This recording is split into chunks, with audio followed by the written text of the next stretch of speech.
Buenos días, bienvenidos al taller de la chacra Bragado Chivilcoy, que se titula Brecha Productiva, Intensificar para Estabilizar. El taller estará a cargo del ingeniero agrónomo Mauricio Batafarano. Mauricio es ingeniero agrónomo recibido de la Facultad de la UBA y actualmente gerente técnico de desarrollo de la chacra Bragado Chivilcoy. Mauricio estará acompañado de parte de su equipo de trabajo, por parte de la mesa de expertos que acompaña la chacra Bragado Chivilcoy. Está el doctor Fernando Salvagiotti. Fernando es ingeniero agrónomo recibido de la Universidad de Córdoba e hizo su doctorado en Ciencia del Suelo y Agua en la Universidad de Nebraska y actualmente trabaja en el INTE Oliveros en el área de fertilidad y manejo de cultivos. Y por parte del grupo de productores que decidió encarar el proyecto está el ingeniero agrónomo Alejandro Petec, quien nos va a dar una breve introducción a la charla. Bueno, buenos días. La propuesta es responder a 3 preguntas que vamos a comenzar con la primera, y es cómo surge la idea de conformar la chacra. La regional nuestra tiene más o menos 6 años, tiene 5, pero tenía un año más de formación. Bueno, somos un grupo, como todas las regionales, de gente que está interesada en el conocimiento, que está interesada en desarrollarlo, en capacitarnos lo más posible y tratando de interpretar y también llevar a cabo el espíritu que tiene APRESID. Y dentro de eso, nosotros en un principio hacíamos las reuniones que seguimos haciendo habitualmente, pero las estábamos, digamos, ese diálogo que teníamos en las reuniones tenía cierto techo en algunos aspectos que encontrábamos que eran, llamémosle, opinables, o en aquellos donde no teníamos definiciones técnicas con la certeza que nos gustaría tener. Si bien el conocimiento siempre es esquivo, pero bueno, notábamos que habíamos llegado a un punto donde estábamos deseando tener una consistencia mayor en la comprensión de los sistemas sobre los cuales estábamos actuando, sobre los cuales estábamos trabajando. Es así que surgió el hallazgo de la idea. En realidad ya sabíamos que existía el programa de chacras en APRESID, pero fue madurando en todo el grupo la necesidad y también la convicción de la posibilidad que tenía este sistema para darnos respuesta a esas demandas de conocimiento que no teníamos tan claro cómo seguir en ese diálogo que veníamos llevando. Hacíamos algunos ensayos. Desde el primer año de la regional hicimos ensayos para tratar de conocer la brecha de rendimiento que teníamos, o más que la brecha, el potencial. O sea, conocer cuáles eran los potenciales zonales, y eso nos dio un gran estímulo, porque en el primer año, donde en la zona nuestra se cosechan 4 o 5 mil kilos de trigo habitualmente, digamos, productores que están trabajando bien, eso es lo que tienen, en las parcelas que hicimos para conocer potencial, con una serie de pautas fijadas por protocolo, nos encontramos con rindes que hasta llegaron a los 9.000 kilos, que realmente en esa zona nosotros no lo habíamos escuchado nunca, y 8.000 y 9.000 kilos de trigo. Y esto fue un gran estímulo para seguir trabajando sobre lo que era el potencial. Y también fue uno de los, digamos, de los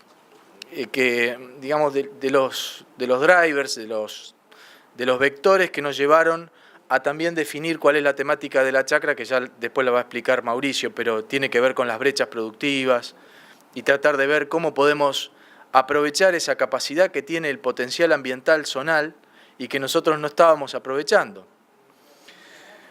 Así que bueno, tomamos la decisión de conformarla la chacra,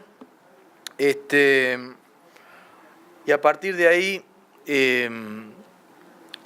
un poco ya les conté también por qué es el sistema chacras. Pensamos que el sistema chacras es un camino donde realmente veíamos que nosotros podíamos estar en la mesa de decisión de la investigación. Había una diferencia con lo que ocurre tanto en ámbitos académicos como hasta aún en ámbitos que están entre lo académico y lo, podríamos decir, y la extensión, como puede ser el INTA. O sea, los académicos, me refiero en nuestro país al CONICET, me refiero a las universidades, y en el caso del INTA, que tiene su academia también y la extensión, los productores, si bien participan, en el caso del INTA hay una mesa de representación y demás, pero la chacra nos daba una posibilidad mucho más firme de participación en lo que nosotros queríamos investigar. ¿Y cómo? Digamos, existía un diálogo, y existe, entre la mesa técnica que tenemos, bueno, por supuesto nuestro gerente técnico de desarrollo de la chacra, y la confección del árbol de problemas que nosotros teníamos un poco vagamente. Nos ayudó este sistema a ponerlo en blanco sobre negro, a explicarlo y también a llevarlo a cabo, porque hay un método. Entonces, creo que esa es una de las razones fuertes, estar en esa mesa. Después, la otra cosa es que es lógico, uno como productor, como asesor inclusive de la región, percibe que los sistemas académicos por sus razones, y los sistemas de extensión, como puede ser un ministerio provincial, puede ser un ministerio nacional, pueden ser programas del INTA, se abocan a una serie de problemáticas que a veces no son justo las que teníamos nosotros en nuestro grupo regional. Hay que tener presente que el 87% de la producción de países como Brasil, Estados Unidos, como Europa, y Argentina no debe estar muy lejos, está en manos del 12% aproximadamente de los productores. Entonces, hay que comprender que también institutos como el INTA o los ministerios muchas veces se abocan grandemente a resolver cuestiones que tienen que ver con el 90% de que son los otros productores, que son productores a veces de escala familiar, pequeños, o que son productores que enfrentan otro tipo de dificultades. Y entonces el programa Chacra nos da la posibilidad de abordar temáticas con la ayuda tanto de la academia, de las universidades y del INTA, pero también poniendo nuestro esfuerzo en la participación de la solución de esos problemas que a nosotros nos afectan. Y después, la tercera pregunta que se me proponía como para comentar es ¿qué resultados esperamos como grupo de la chacra? Yo voy a responder un poco en forma personal, pero creo que interpreto también a varias opiniones dentro del grupo. Una de las cosas que espero es que este mecanismo, o sea, por ahí uno lo primero que diría es, el resultado sería aumentar el rendimiento de mi explotación. Bueno, yo lo primero que espero es que logremos como grupo y como chacra la continuidad, porque estoy convencido que los problemas que nosotros enfrentamos no son de corto plazo. O sea, nosotros tenemos una serie de técnicas que son las que resolvíamos antes de la confección de la chacra, que se resuelven, llamémosle, de corto plazo. Es una información. Tengo ataque de tal cosa. Che, ¿cómo lo haces? Lo solucionás. Pero los problemas sistémicos, que son los que enfoca el trabajo de la chacra, realmente no son tan fáciles de analizar como esas cosas puntuales. Entonces, un primer resultado que espero que tengamos de la cohesión que logremos trabajando y de la experiencia es la continuidad de la chacra. O sea, la chacra está diseñada para un periodo de trabajo de 3 años, pero yo estoy esperando que eso se extienda y que sea un modo de trabajo continuo. La otra esperanza que tengo como resultado es que nosotros logremos una mejora ambiental. O sea, que la chacra nuestra pueda proporcionar la mejora ambiental dentro de nuestros campos y la mejora ambiental dentro de nuestra región. Nuestra chacra está abocada a eso, o sea, lo hace indirectamente, lo hace por un convenio con la UBA, pero estamos interesados en eso. Vivimos ahí, vivimos en ese ambiente. Entonces nosotros queremos un ambiente cada vez mejor y además queremos un ambiente productivo cada vez mejor, porque queremos tener mejores cosechas, queremos tener mejores resultados. Entonces estamos en línea con esa búsqueda de ese resultado. Y bueno, también bueno, el otro resultado que buscamos es el conocimiento, o sea, tener mayor conocimiento del sistema, tener mayor conocimiento para poder afrontar los planteos productivos que nosotros estamos manejando con más éxito tanto en lo económico como en la estabilidad de los sistemas. Por eso también hay otro de los objetivos que les va a comentar Mauricio, que tiene que ver con, digamos, lograr sistemas estables, no solamente exitosos en lo económico por teniendo picos, sino lograr sistemas estables. Bueno, estas son las cosas que me parecieron que respondían a las preguntas.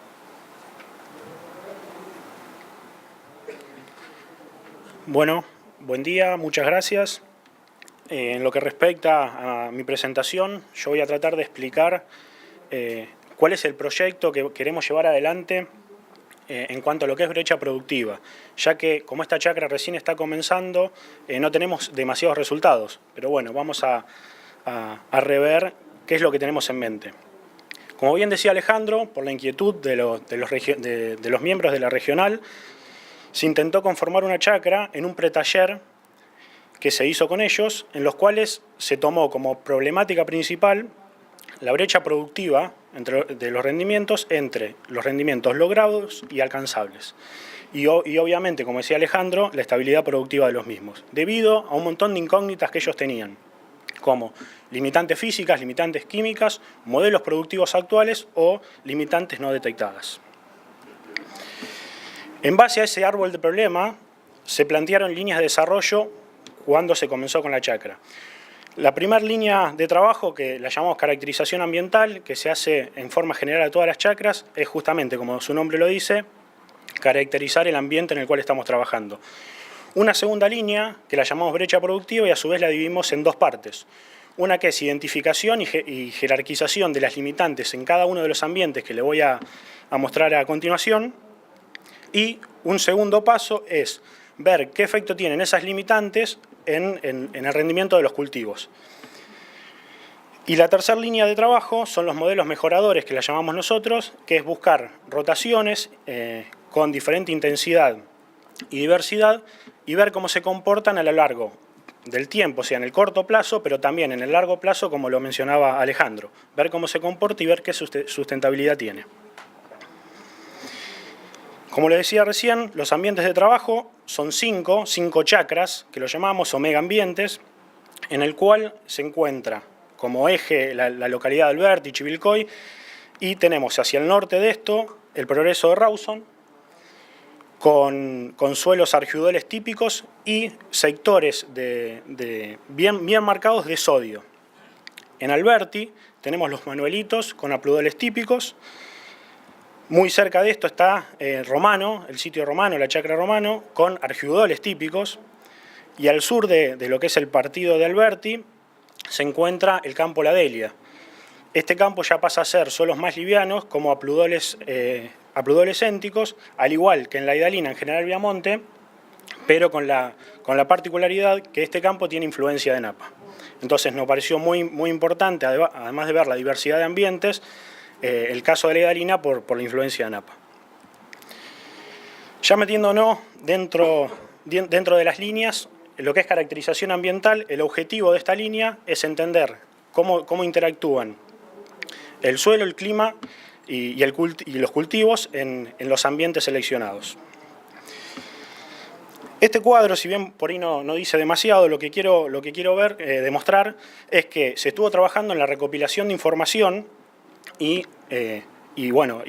análisis de esto, como por ejemplo se ve ahí en el caso de las precipitaciones o demanda hídrica de la regional, y un montón de información más, y conjugarlo con lo que es las características de los suelos. Esto también se hizo tomando información ya existente y también haciendo muestreos, calicatas, etc. Como conclusión y de manera muy resumida, fuimos identificando los ambientes y llegamos a la conclusión y a simular la probabilidad de estrés hídrico y exceso hídrico. En cuanto al estrés hídrico, notamos que Rawson, un suelo, como les decía, argidol típico con presencia de sodio, tiene una gran probabilidad entre diciembre y enero de sufrir ese estrés hídrico, seguido de suelos más livianos como Norumbega. En el caso de la hidalina no es así porque tiene la influencia de Napa, seguido de suelos de Chacabuco y Segui, son los que se encuentran en la localidad de Alberti. En cuanto a la probabilidad de exceso hídrico, nuevamente, por la presencia de sodio y la característica de la zona, Rawson pasa nuevamente a tener la mayor probabilidad, teniendo dos periodos más marcados. Uno que es en el mes de octubre y luego el segundo periodo que es desde marzo hacia todo el mes de marzo y todo el mes de abril. Como les decía, Rawson es el que más probabilidad tiene, seguido de suelos algo más pesados como sería Chacabuco y bueno, los manuelitos con apludoles típicos y bueno, por debajo Norumbega. En lo que respecta a brecha productiva, la segunda línea de trabajo, como les comentaba anteriormente, tiene dos pasos, o nosotros lo tenemos como dos pasos. Uno que es análisis de caso y otro que es ensayos controlados. Y bueno, como objetivo es jerarquizar y identificar las limitantes para luego actuar sobre ellas. Una primera aproximación que hicimos de brecha productiva, si bien esto es una primera aproximación y nos falta trabajar sobre esto, sabemos que por bibliografía tenemos un rendimiento potencial que en este caso es para maíz de la zona. Esas 15 toneladas no son de un solo año, sino es el promedio de muchos años. Y sabemos que el rendimiento alcanzable, que es solamente limitado por agua, está un 20% por debajo de esto, o sea, un 80% del rendimiento potencial. Comparándolo con los rendimientos potenciales que teníamos en los productores y en la zona, observamos que para llegar al 80-85% de ese rendimiento alcanzable, tenemos para crecer un 25%. O sea que esa primera aproximación nos dice que tenemos para crecer en la zona, de modo general, 25%. ¿Cómo vamos a identificar y jerarquizar las limitantes? La idea que tenemos es, sobre lotes, previo a recopilación de información y selección de lotes por características que notemos o nos parezca que haya limitantes, seleccionar esos lotes, dividirlos en ambientes y una vez que los seleccionemos, hacer estaciones de muestreo georreferenciadas en las cuales se van a tomar un montón de parámetros, pero bueno, algunos son altimetría, mapas de rendimiento, cosechas manuales, parámetros químicos y parámetros físicos, como se muestra a continuación, como infiltración, densidad aparente, resistencia mecánica y porosidad y aireación. Una vez que logremos identificar en cada uno de los megaambientes o chacras, como lo llamamos nosotros, esos 5 lugares, vamos a hacer, o tenemos en mente, plantear ensayos para contrarrestar estas limitantes. Hasta el día de hoy no sabemos qué ensayo vamos a hacer porque todavía no sabemos qué limitantes nos vamos a encontrar. Y por último, la última línea de trabajo son los modelos mejoradores. Como les comentaba anteriormente, consiste en buscar rotaciones y manejos tecnológicos que a mediano y largo plazo sean sustentables, tengan mayores rendimientos, nos acorten la brecha productiva, nos suban la estabilidad de los rendimientos y en el largo mediano plazo mejoren los parámetros físico-químicos. Como hipótesis de trabajo para esta línea, nosotros creemos que mayores cultivos al año, mayores porcentajes de gramínea y cultivos más intensivos en fertilización, enmiendas, etc., nos van a aportar mayor cantidad de carbono, mayor cantidad de actividad biológica, de ciclado de nutrientes, lo cual nos va a mejorar las propiedades físico y químicas del suelo en el mediano y largo plazo. Esto nos va a generar un aumento en la eficiencia del uso del agua y de nutrientes, lo cual se va a retroalimentar y en el mediano y largo plazo, como les comentaba, va a ser una mayor estabilidad interanual de los rendimientos y un acortamiento de la brecha productiva. Acá puse de ejemplo uno de los sitios de la chacra, en General Viamonte, el campo La Hidalina, que como les comentaba anteriormente tiene influencia de Napa. Es a modo de ejemplo para que vean cómo están conformadas estas rotaciones. En este campo particular tenemos 4 rotaciones. La celeste vendría a ser, que ustedes tienen hacia su derecha, es la menos intensa, la de tercio es la más común, y a medida que nos acercamos hacia la roja, la última, son más intensas. Que van rotaciones de tercio, como les decía, más comunes, después algo más intensificadas como trigo, soja, maíz, y luego a dobles cultivos, ya sea cultivos de cobertura o dobles cultivos de cosecha. En estas rotaciones, perdón, me olvidaba algo. En estas rotaciones además tenemos planteado lo que es, como se nota ahí, AT y TP, que es tecnología del productor y alta tecnología. Bueno, su nombre lo dice, tecnología productor es cómo lo está manejando el productor en su campo, y alta tecnología estamos apuntando a llegar a rendimientos potenciales o alcanzables, mejor dicho, y ver e identificar la brecha en ese sentido.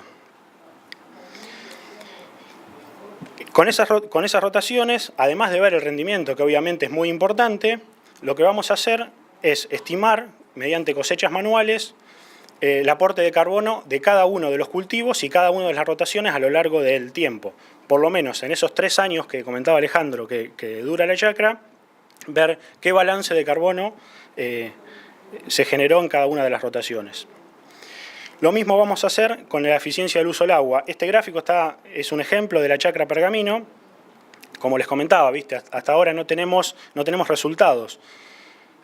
Lo estamos procesando, pero se van a hacer muestreos de humedad a la siembra, en el periodo crítico y a cosecha, estimar el agua útil con la cual se encontró el cultivo y con eso calcular eficiencia del uso del agua y productividad.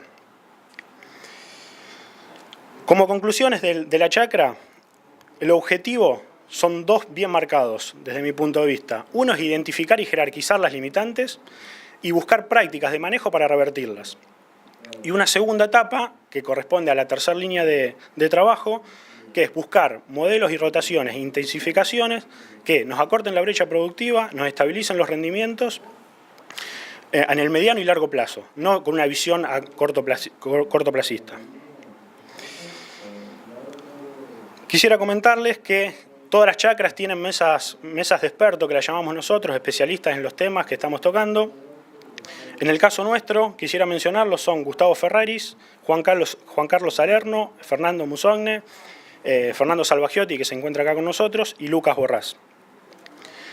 Y el equipo de Sistema Chacras está conformado por Rodolfo Gil en la dirección general, Leandro Ventroni como gerente general del programa, Andrés Madías y Tomás Collos como coordinadores técnicos zonales, y bueno, quien les habla a cargo de esta chacra, Mauricio Batafarano.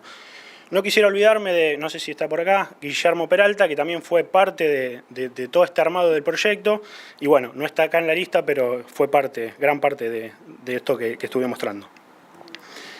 Muchas gracias.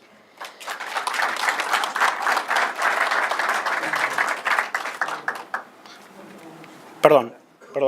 No, quisiera, lo más importante, agradecerle a los miembros de la regional, que son el motor de todo esto. Ahí estamos. Bueno, ahora vamos a tener un espacio para preguntas, para lo que quería invitar a Alejandro y a Fernando al panel adelante, para que también puedan, si alguien del público quiere preguntarle algo a ellos, también puede hacerlo. Y bueno, les pido que levanten la mano, así comenzamos con las preguntas.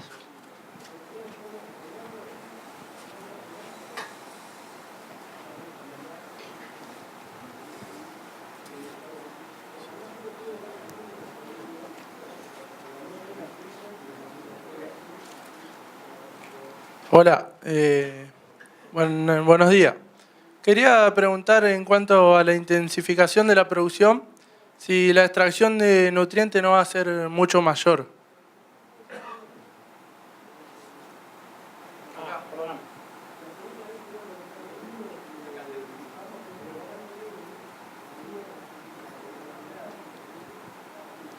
Sí, buen día.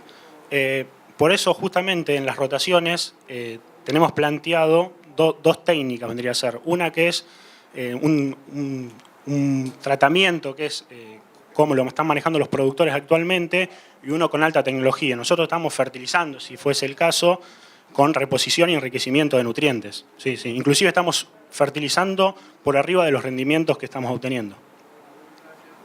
No sé si quieren acotar algo. No, como detalle te agrego que en general los productores de la regional nuestra hacen reposición de nutrientes como se recomienda en buenas prácticas de manejo. Lo único que siempre que hagas agricultura, siempre va a tener estación de nutrientes. Y siempre que hagas, por más que hagas rotación, siempre va a tener estación de nutrientes y va a tener que favorecerlo. O sea que mientras más intensifiquemos el manejo de la fertilización, el manejo nutricional en general va a ser más intenso también, ¿no?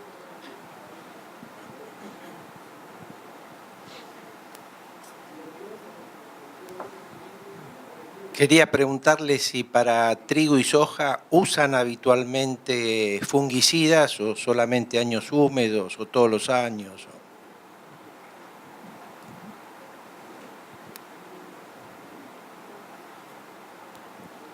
Sí, buen día.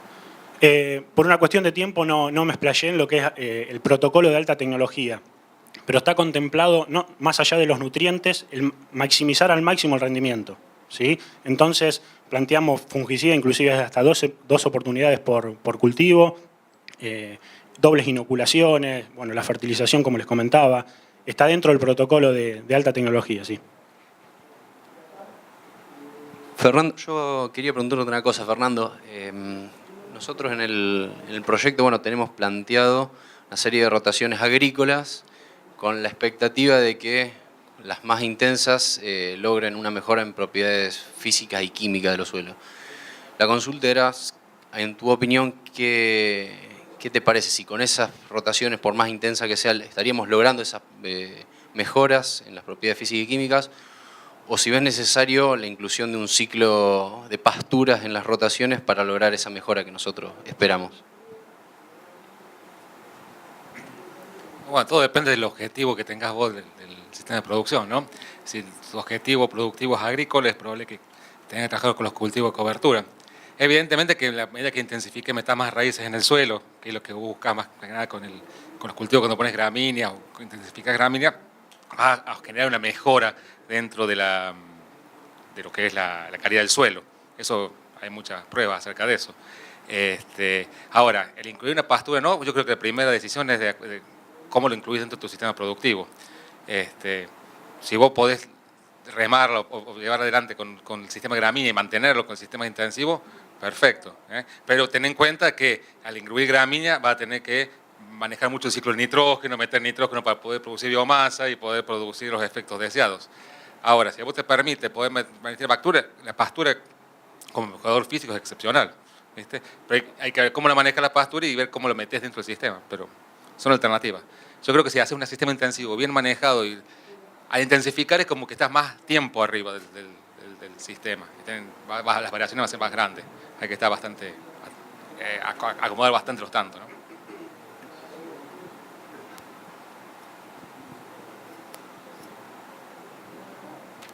Sí, el tema de densificación de los suelos, formación de capas limitantes, cómo lo están encarando, cómo lo piensan encarar, ya que hasta figura en la foto, ¿no?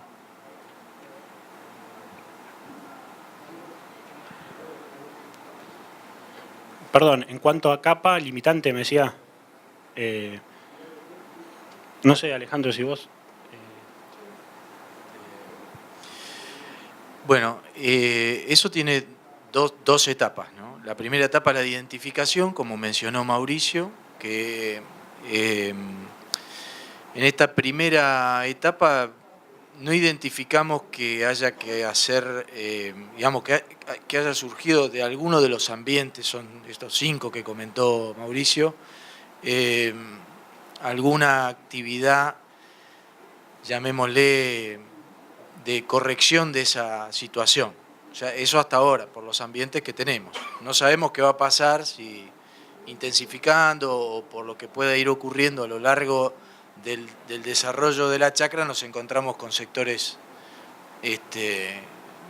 digamos, más compactos. No es que no exista la compactación, ojo, la compactación existe. Perdón, hay tránsito de maquinaria, hay una historia agrícola por detrás, donde seguramente tuvimos pérdida de materia orgánica desde lo histórico hasta lo reciente, y eso por supuesto favorece mucho el colapso de los bioporos, que es lo que nosotros necesitamos para que este sistema realmente sea exitoso. Yo creo que está relacionado también con la pregunta anterior. Me parece que si encontrásemos, si en esa etapa de diagnóstico, que no solo es el diagnóstico inicial, sino que va a ser un diagnóstico permanente, si en esa etapa de diagnóstico encontramos que la compactación pasa a ser una limitante, veremos cuál de las alternativas de manejo nos está por lo menos mitigando eso, y si no llegamos a mitigarlo del todo, pienso que ahí sí la pastura sería un reset, ¿no? Como arrancar de vuelta, donde posiblemente los sistemas nos lo pidan. Yo creo que de eso estamos, y esto es una sensación personal, yo creo que de eso estamos lejos en cuanto a lo que es la media zonal, porque la media zonal, tengamos presente que el 60% o un poco más del área hace soja de primera continua. Entonces, como estos sistemas están alejados de eso, yo creo que no nos vamos a chocar rápidamente con esto. Pero, en particular, y es mi expectativa, Rodolfo puede abordar mucho este tema, mucho mejor que yo, pero en el caso de los adolescénticos, es probable que el problema surja antes. Inclusive con el tránsito de la maquinaria, en algunos de los vertisoles que no llegan a tener ese nivel de montmorillonita que reconstruye estructura, como puede ser en el más al este del país, por ahí tengamos problemas. Pero por ahora estamos, yo creo que describe la situación. No sé si hay alguien que quiera agregar algo. No, quizás un poco para reforzar lo que dice Alejandro. En primer lugar, me parece que tenemos que diferenciar lo que es densificación o cambios estructurales del suelo a lo que puede ser un efecto de compactación limitante. Generalmente lo que uno ve, producto de una agricultura basada en poca rotación o poca intensificación, es un cambio estructural con aumento de la densidad, que no necesariamente es una compactación. Y eso puede estar afectando ciertas características funcionales del suelo, como es la tasa de infiltración, como es la aireación, como es incluso el paso de las raíces. Lo que hay que diferenciar a través de un diagnóstico es si eso se debe a una compactación y que una raíz va a ser difícil de que pueda modificar esa estructura ya límite, o si se debe o está muy relacionada con la actividad biológica, entre ellas fundamentalmente la actividad de raíces. Entonces, para que no nos confundamos, que si vemos esos cambios en la estructura, enseguida estemos pensando en una labranza vertical, que posiblemente nos lleve a cometer errores, por consecuencias que ya conocemos que genera también ese movimiento del suelo. Entonces, en el planteo que lo conozco, este árbol de problema, tengo entendido que está considerada la inclusión de la pastura, pero no para promover, ojalá que sí pudiera hacerlo, pero sabemos que es muy difícil, para promover la ganadería, sino simplemente para poder entender, y contestando tu pregunta, si nosotros con una agricultura continua encontramos la luz. Y hasta dónde la intensificación me va a permitir hacerlo. Y eso va a depender mucho de un ambiente, porque no es lo mismo un ambiente resiliente, como puede ser un suelo que tiene contenidos de arcilla importante, como puede ser la región pampa húmeda, que a su vez está metida en un clima que me lo permite, a un ambiente como puede ser el sureste de la provincia de Córdoba o más al norte, con suelos más limosos y con un clima totalmente distinto. Entonces no puedo comparar la capacidad de recuperación o resiliencia que tiene ese suelo con lo que puede tener un suelo de Córdoba. Entonces, incluimos la pastura, no porque nos estemos proponiendo entrar la vaca de nuevo, sino simplemente para entender si nosotros con una agricultura, con esa intensificación, no vamos a poder acercar y hasta dónde a lo que puede generar una pastura. En otras palabras, el suelo no es otra cosa, y perdónenme, la comparación es un tanque de nafta, que lo llenamos y tiene una autonomía. Cuando nosotros éramos más jóvenes, los que acá nos conocemos algunos, en la escuela, en la facultad nos decían, los maestros, acá no había soja, en la región Pampa húmeda, maíz, trigo, lino, algo de girasol, y la receta era 4 años de agricultura, 4 años de pastura. ¿Qué significaba eso? Que nuestro tanque de nafta nos permitía hacer un recorrido de 4 años y después teníamos que recargarlo para hacer otros 4 años más. Nosotros, la tecnología ha cambiado, entonces lo que no sabemos, y por eso intensificar para estabilizar, es hasta dónde está la autonomía de nuestros lotes, nuestros campos, nuestros suelos en estas regiones. Lo que buscamos es, y por eso intensificar para estabilizar. Yo creo que hay que leer la naturaleza, entenderla, y lo que nos enseña la naturaleza es que no descansa nunca.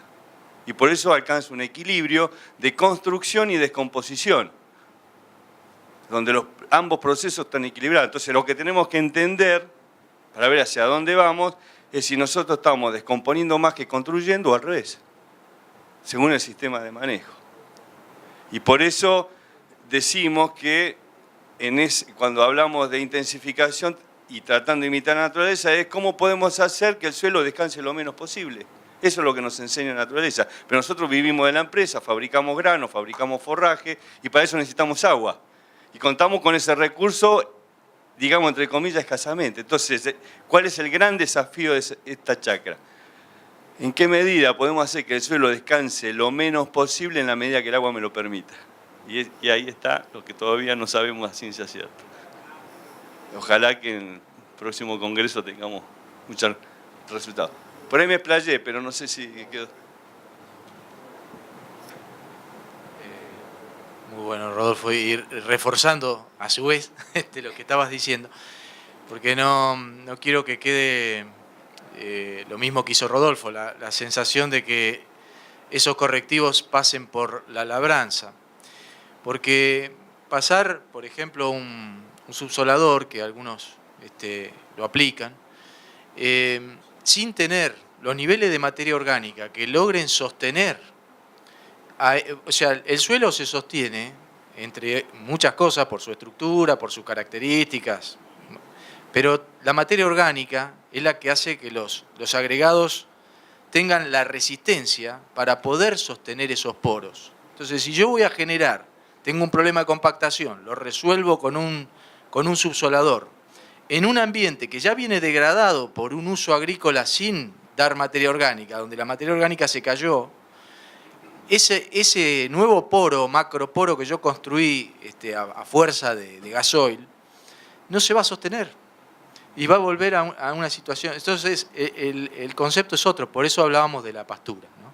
Pero dentro del marco de lo que recién decía Rodolfo, o sea, la pastura, tanto como un comparativo, como, digamos, una solución si llegase una situación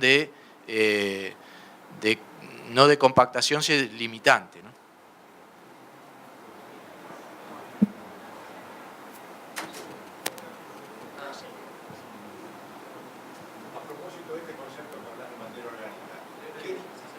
¿Qué niveles de materia orgánica tienen los establecimientos promedios? Y si se han planteado una hipótesis de qué recuperación, poniéndole números, en el largo plazo o en este proyecto pueden llegar a tener en porcentajes concretamente, ¿no?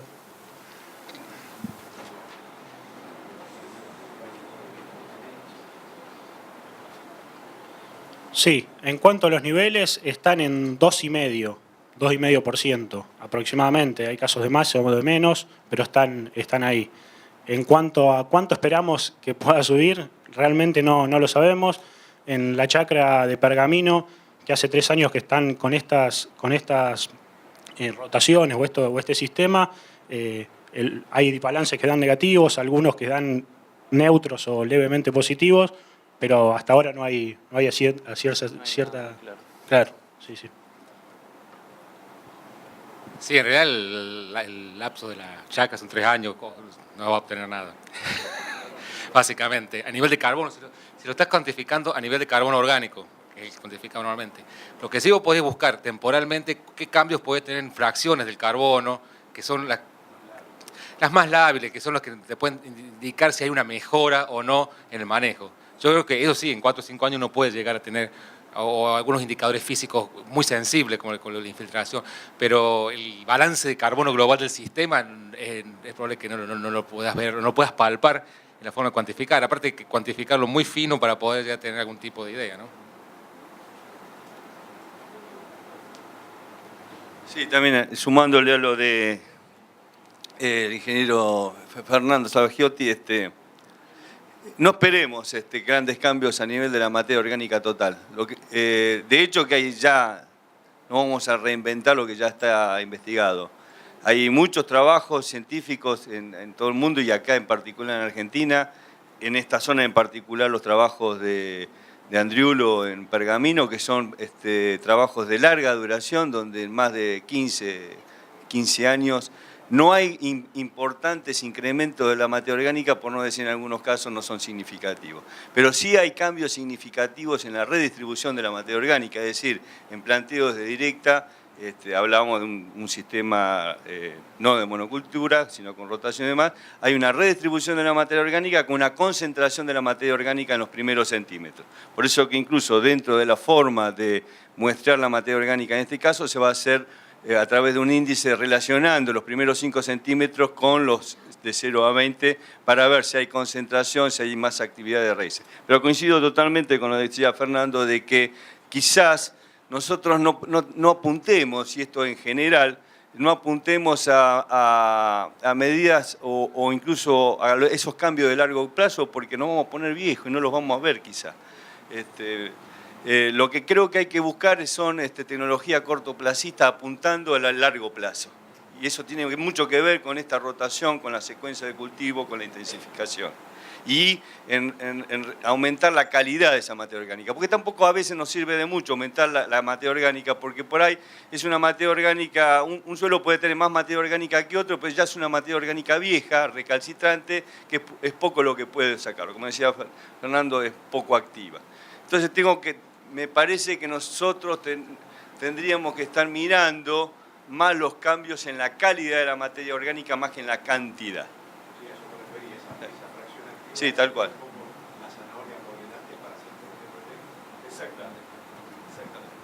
Bueno, vamos con la última pregunta porque ya estamos en tiempo. Sí, quería saber a qué niveles de fósforo tratan de llegar para que no sea limitante el fósforo en los rendimientos y si miran algún otro micronutrientes también específicamente.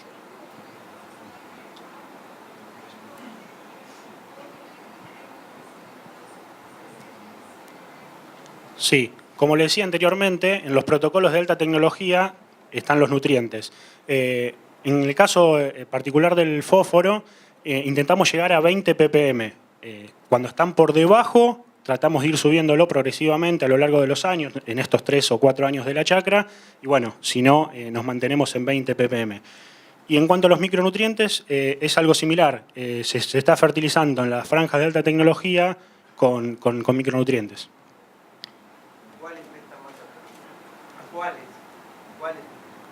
¿Cuáles micronutrientes? Sí, es un conjunto de todos los micronutrientes, dependiendo del cultivo.